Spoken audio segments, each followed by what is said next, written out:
Hello, this is Uncle Russ. We're going to talk about comic books again. I'm going to talk about some comic books that I like to collect from my own personal collection. But first, we're going to be talking about some comic books that are for sale at Lot 22 Sellers. Just like it says here on the t-shirt, you can find it on eBay, and you can find the Lot 22 channel on YouTube. Please subscribe. First up this week, Captain America number 323.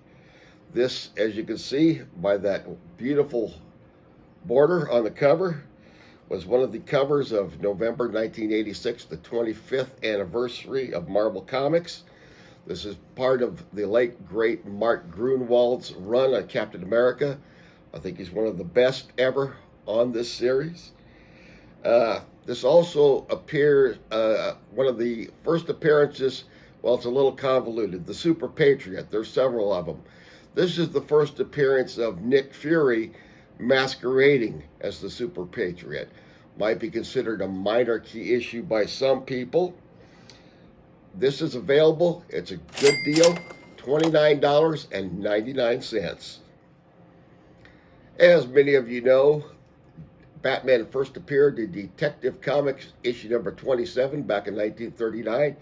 This is Detective Comics number 526, celebrating the 500th appearance of Batman in Detective Comics, featuring Batman, Dick Grayson, the original Robin, Barbara Gordon, the original Batgirl. This is an interesting issue, written by Jerry Conway, drawn by Don Newton, with inks by Alfredo Alcala. A 55-page story, features the death of Jason Todd's parents. Also, for those that are interested, there is a pinup by Bob Kane, who at this time was credited as the sole creator of Batman. However, we know since then he co-created it with Jerry Robinson. In fact, Jerry Robinson created most of Batman. Bob Kane was a bit of a dishonest man, we know now. Not as much respected as he used to be, but nevertheless an important part of the legacy of Batman. This is a great issue for your collection. It could be yours for $19.99. Next up, one of my favorite Marvel characters, Doctor Strange, number 53. This is his first series.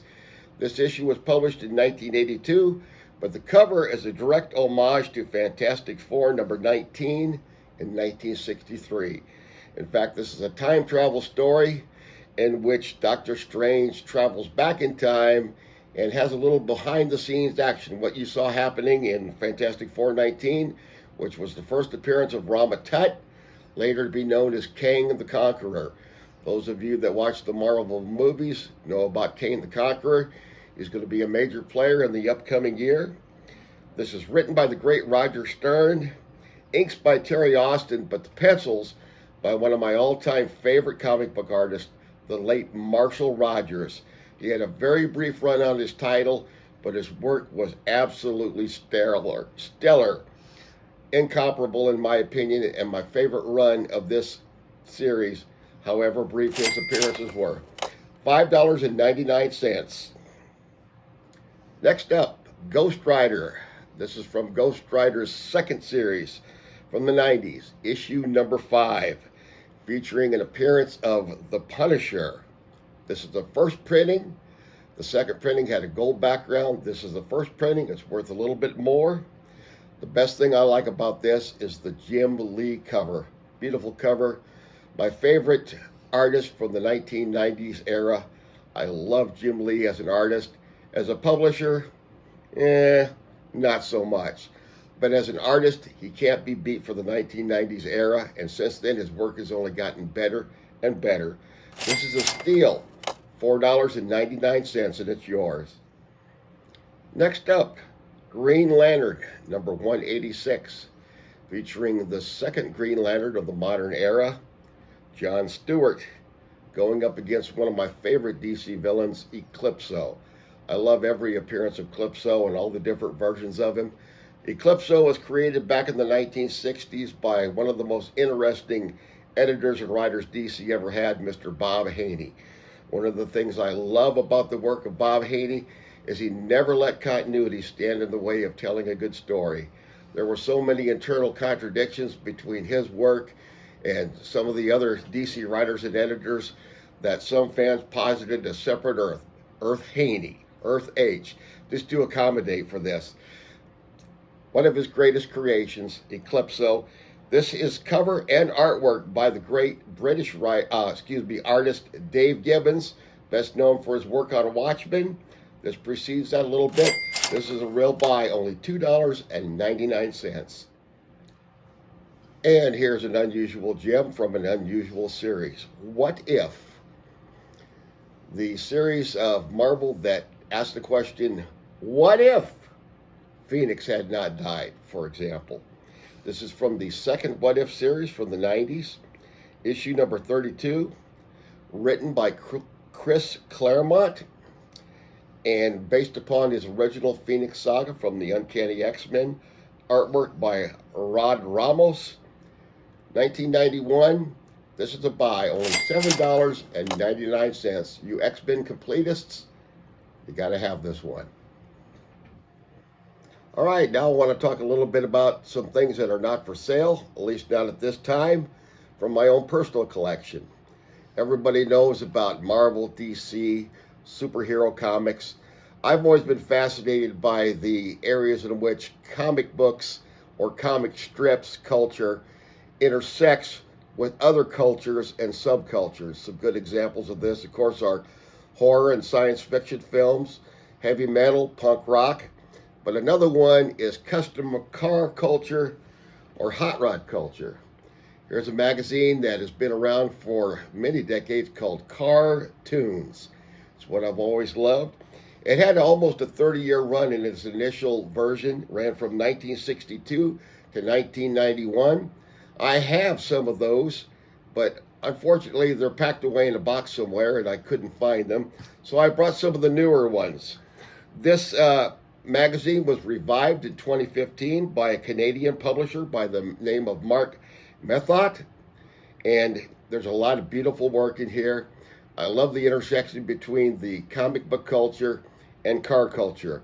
Going back to the 60s, a lot of you may remember the Rat Fink, created by Ed Big Daddy Roth, a big source of inspiration for this type of thing. Over the years, they've had artwork by Alex Toth, Russ Manning, Robert Williams, William Stout.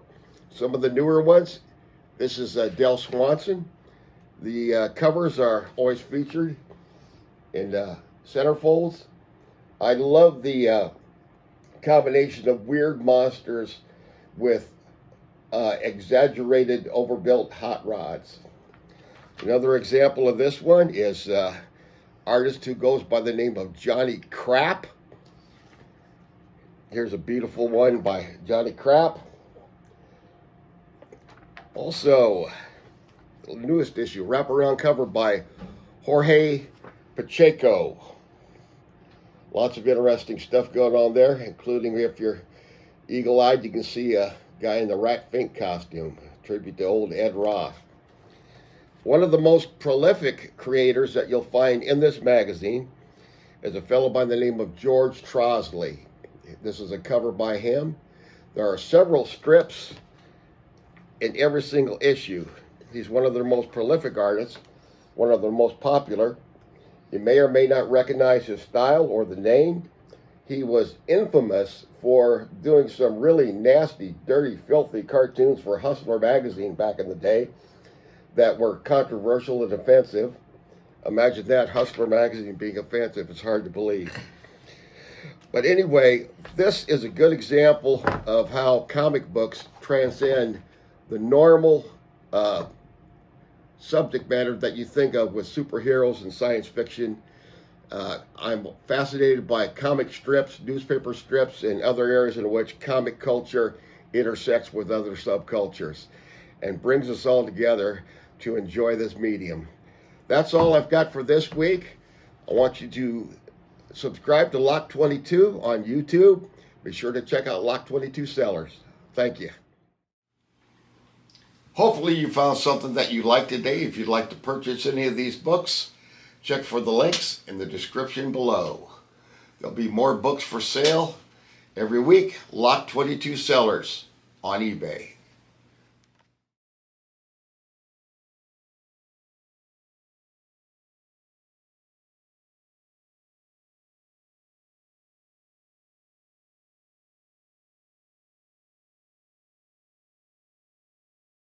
Lot 22, have a good day.